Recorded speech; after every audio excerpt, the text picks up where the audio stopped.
Tughlakabad fort Delhi का एक ऐसा किला जिसे श्रापित कहा जाता है। कहा जाता है कि एक श्राप ने दिल्ली के इस किले को खंडर में बदल के रख दिया। देखो, अगर आप दिल्ली से हो या दिल्ली के महरौली के आसपास से हो तो आपने तुगलकाबाद फोर्ट के बारे में जरूर सुना होगा एंड पॉसिबली आप तुगलकाबाद फोर्ट गए भी होंगे। जब आप तुगलकाबाद फोर्ट में एंट्री लेते हो या तुगलकाबाद फोर्ट को देखते हो तो आप देखते होंगे कि क्षेत्रफल के आधार पे ये और किलों के मुकाबले काफी ज्यादा बड़ा है और चारों तरफ जब आपकी निगाहें पड़ती होंगी तो ये आपको खंडर की तरह दिखाई देता होगा। जितने भी किले के जो हिस्से हैं वो आपको टूटे फूटे नजर आते होंगे। कई चीजें आपको काफी ज्यादा अबेंडन फील कराती होगी, काफी ज्यादा अलग आपको देखने में लगती होंगी। अब अगर हम इस तुगलकाबाद फोर्ट की बात करें तो इससे रिलेटेड कई सारी मान्यताएं। कहा जाता है कि इसके ऊपर एक श्राप पड़ा था जिसके बाद इसी के शासक की इसी के बेटे ने हत्या कर दी और उस एक श्राप की वजह से इस तुगलकाबाद फोर्ट की ये दशा हुई और ये खंडर में तब्दील हो गया। अब अगर आज के इस वीडियो की हम बात करें तो आज के इस वीडियो में हम एक्सप्लोर करने वाले हैं तुगलकाबाद फोर्ट की इंफॉर्मेशन को कि तुगलकाबाद फोर्ट एक्चुअल में किसने बनवाया, जो इसके फाउंडर थे गयासुद्दीन बिन तुगलक वो कौन थे और क्यों उनके बेटे ने उनकी हत्या कर दी और इसके ऊपर जो एक श्राप वाली बात है कि इसे श्राप आखिर किसने दिया था। तो आज के इस वीडियो में आप तुगलकाबाद फोर्ट से रिलेटेड बहुत सारी ऐसी जानकारी देखने वाले हो जो कि आपके होश उड़ा देंगे। सो नो डाउट कि जो वीडियो है आपके लिए फुल ऑफ इन्फॉर्मेशन होने वाला है। आपसे बस इतनी सी रिक्वेस्ट है कि अगर ये वीडियो आपको यूजफुल और इन्फॉर्मेटिव लगे तो प्लीज वीडियो को लाइक और शेयर जरूर करें। तो बिना किसी देर के शुरू करते हैं इस वीडियो को। अब यहाँ पे अगर हम बात करें दिल्ली के तुगलकाबाद फोर्ट की तो ये दिल्ली में जो महरौली एक फेमस जगह है वहां से लगभग 9 किलोमीटर की दूरी पे और इस तुगलकाबाद फोर्ट को बनवाया था तुगल वंश के शासक जो कि थे गयासउद्दीन बिन तुगलक, उन्होंने इसे बनवाया था। अब आई नो कि आप में से कई लोग इस नाम को ही पहली बार सुन रहे होंगे जो कि है गयासउद्दीन बिन तुगलक, कि आखिर ये है कौन। क्योंकि हमें से ज्यादातर लोगों ने अकबर का नाम सुना है, शाहजहां का नाम सुना है या कुछ जो नियर बाय बाबर वगैरह, हुमायूं, इनके नाम सुने, लेकिन गयासउद्दीन आपके लिए काफी एक अलग नाम होगा जो कि शायद आपने पहली बार सुना होगा। तो यहाँ पे हम थोड़ी सी हिस्ट्री को लेके चलते हैं। डोंट वरी, आप बोर नहीं होने वाले, बहुत ही शॉर्ट में मैं आपको एक्सप्लेन करने वाला हूँ। देखो, आज के डेट में आप कभी भी हिस्ट्री को पढ़ते होंगे तो एक बहुत ही फेमस टर्म है दिल्ली सल्तनत। तो दिल्ली सल्तनत पे बहुत ज्यादा राज चले, बहुत ज्यादा षड्यंत्र चले, तो दिल्ली सल्तनत एक फेमस टर्म है। तो जो दिल्ली सल्तनत की शुरुआत है वो सबसे पहले करी थी ममलुक डायनेस्टी ने, जो 1206 में शुरुआत हुई थी। तो सबसे पहले अगर हम डायनेस्टी यानी कि वंश की बात करें तो सबसे पहले आया ममलुक वंश जिसको हम बोलते हैं ममलुक डायनेस्टी। उसके बाद आया खिलजी वंश। अगर आपने पद्मावत मूवी देखी होगी या फिर आपने गाने सुने होंगे तो आपने अलाउद्दीन खिलजी को जरूर नोटिस किया होगा। तो जो खिलजी वंश है वो अलाउद्दीन खिलजी से रिलेटेड है। और तीसरा जो आता है खिलजी वंश के बाद वो आता है यहाँ पे तुगलक वंश, जिसकी नींव रखी गयासउद्दीन बिन तुगलक ने। अब देखो, गयासउद्दीन बिन तुगलक से अगर मैं चीजें आपको क्लियर करूँ तो थोड़ा सा डाउट होगा। यहाँ पे अलाउद्दीन खिलजी से हम पॉइंट स्टार्ट करते हैं। आप पद्मावत मूवी देखते हो तो उसमें आपने नोटिस किया होगा कि एक अलाउद्दीन खिलजी है और एक उसका गुलाम रहता है जो कि है मलिक कफूर। उसे भी काफी ज्यादा वहां पे नोटिस करवाया गया है या फिर ज्यादा स्क्रीन दी गई है। तो यहाँ पे बेसिकली क्या होता है कि जब अलाउद्दीन खिलजी मर जाता है तो मलिक कफूर जो है वो काफी ज्यादा राजनीति करता है। वो क्या करता है कि अलाउद्दीन खिलजी का जो छोटा बेटा होता है जिसकी उम्र सिर्फ 5 से 6 साल होती है उसे गद्दी पे बिठा देता है। क्यों बिठाता है? क्योंकि वो सोचता है कि सारी चीजें मेरे हिसाब से चलेगी और उसे एज अ पपेट मोनार्च की तरह उसे नॉर्मली राजा बना देता है। अब ये देख के जो उसका बड़ा भाई होता है यानी कि अलाउद्दीन का एक बड़ा बेटा जो कि होता है मोहम्मद शाह, वो इस बात से बहुत क्रोधित होता है क्योंकि उसे सारा षड्यंत्र पता होता है। तो वो क्या करता है कि जो मलिक कफूर है उसकी हत्या कर देता है और जो 5 से 6 साल का उसका भाई रहता है उसे अंधा कर देता है और बाद में गद्दी हत्या लेता है।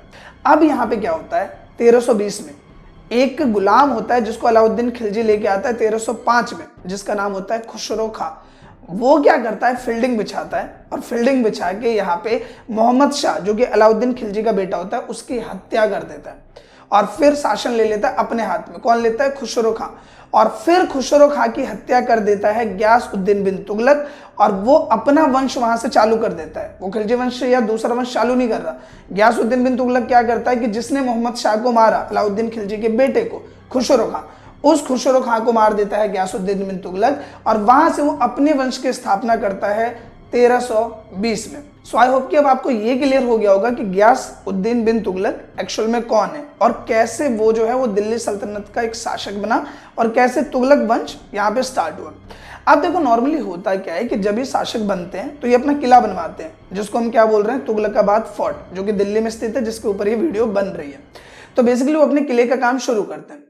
तो वहां पे एक बहुत ही फेमस शख्स है, अगर आप हिस्ट्री में भी देखोगे, जिनको हम बोलते हैं हजरत निजामुद्दीन औलिया, जिसके नाम पे एक स्टेशन भी है हजरत निजामुद्दीन। तो बेसिकली यहाँ पे अगर हम हजरत निजामुद्दीन औलिया की बात करें तो बहुत ही अच्छे इंसान थे और वो लोगों की, गरीबों की काफी मदद करते थे।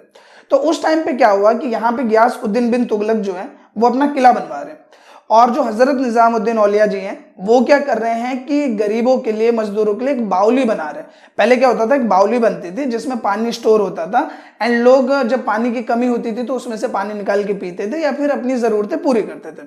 अब हजरत निजामुद्दीन औलिया जी के यहाँ बाउली बन रही थी तो वहां पे भी मजदूर चाहिए, और गियासउद्दीन बिन तुगलक के यहाँ पे किला बन रहा है तो वहां पे भी मजदूर चाहिए। तो क्योंकि ये शासक थे गियासउद्दीन बिन तुगलक, तो इन्होंने बोला कि भाई मजदूर मेरे यहाँ पे रहेंगे, वहां नहीं जाएंगे। और वहां पे जो मजदूर थे, जो भी लेबर थे, वो उनकी बहुत इज्जत करते थे तो वो वहां पे भी जाते थे।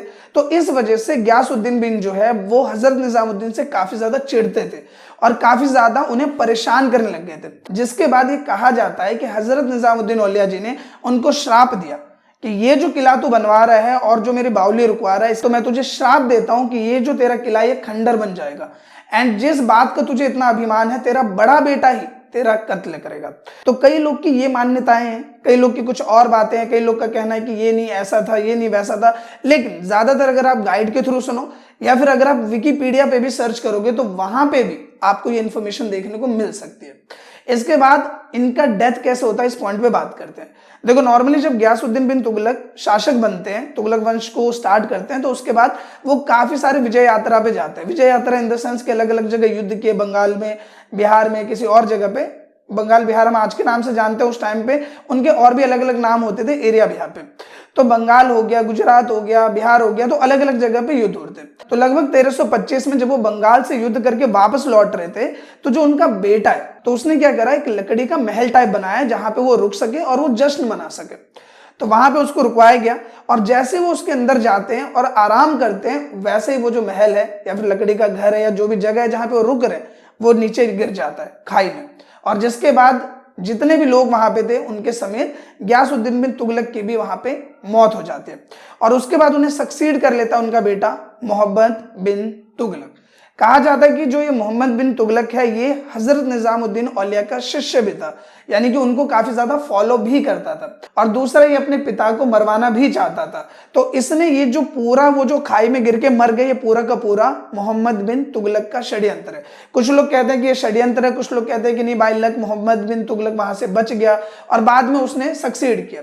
तो अलग अलग मान्यताएं, लेकिन ज्यादातर आपको यही सुनने को मिलेगा, एक श्राप और एक ये षड्यंत्र, जिसके बिहार पे उसने अपने पिता को ही मरवा दिया और उसके बाद उसने सक्सीड कर लिया। अब यहाँ पे आप एक पॉइंट को और नोटिस करना। देखो, नॉर्मली क्या होता है कि जब भी अगर हम पास्ट में देखें तो कई ऐसे शासक रहे हैं जो कि अपने ही पिता को मरवा देते हैं या फिर उनको कैद करवा देते हैं और उसके बाद वो शासन शुरू कर देते हैं, लेकिन वो सेम किले में करते हैं।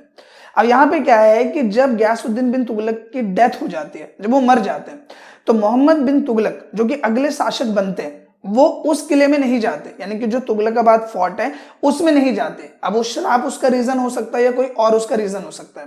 अगर आप तुगलकाबाद फोर्ट जाएंगे तो आप वहां से देखेंगे कि आपको थोड़ी दूरी पे एक और किला दिखाई देगा, और कहा जाता है कि जो मोहम्मद बिन तुगलक है वो इस किले में कभी राज नहीं किया। उन्होंने दूसरा किला या दूसरा शहर बनवाया जहां पे उन्होंने राज किया। इस किले पे उन्होंने शासन नहीं किया, और उसके बाद से क्योंकि इस पे किसी का शासन नहीं हुआ, इसमें आवाजाही बंद हो गई, एक तरीके से अबेंडन हो गया और धीरे धीरे ये खंडर में परिवर्तित हो गया। सो आई होप कि जो इन्फॉर्मेशन मैंने आपके साथ शेयर की कि गियासउद्दीन बिन तुगलक कौन थे, श्राप किसने दिया, क्या श्राप था, किस तरीके से गियासउद्दीन बिन तुगलक की मौत हुई और क्यों तुगलकाबाद फोर्ट को एक खंडर के तौर पे आज की डेट में हम देखते हैं, वो सारे पॉइंट्स आपको क्लियर होंगे। अगर वीडियो आपको अच्छा लगा तो प्लीज इस वीडियो को लाइक करें, शेयर करें, साथ ही कमेंट करके अपना फीडबैक जरूर दें। मिलते हैं नेक्स्ट वीडियो में, तब तक के लिए थैंक यू।